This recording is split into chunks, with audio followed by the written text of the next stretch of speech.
So usually pagka may mga ganitong flash tapos rally, either it will create a double bottom like this.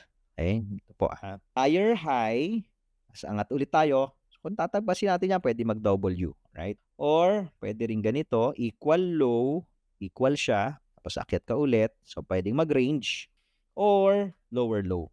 Yan. So, lower low siya. So, ito punong-puno yan ng liquidation pagka hindi mo siya maiintindihan. Pag lower low, medyo ganyan na itsura niyan. So, medyo parang hanggang dito yan kung maglo-lower low. So, punong-puno siya ng liquidation.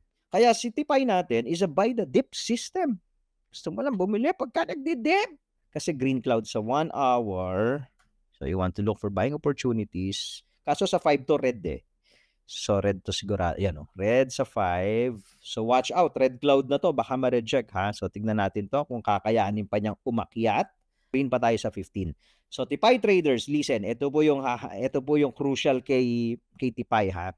Kasi ni-scalp natin, di ba? Mga quickie-quickie lang tayo kay Goldie.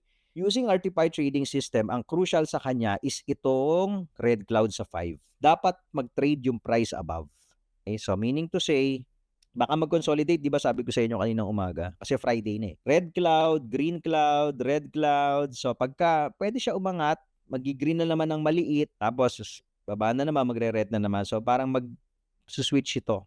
Baka by Monday tayo makakita ng another direction for Goldie Pie. So yan po. Watch out ito. Pag failure for the price of gold na itulak pataas, we might see gold dito sa equal low or a little lower pa. Tapos akyat na naman.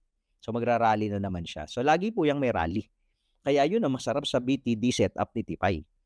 Di ba? Lagi siyang may rally.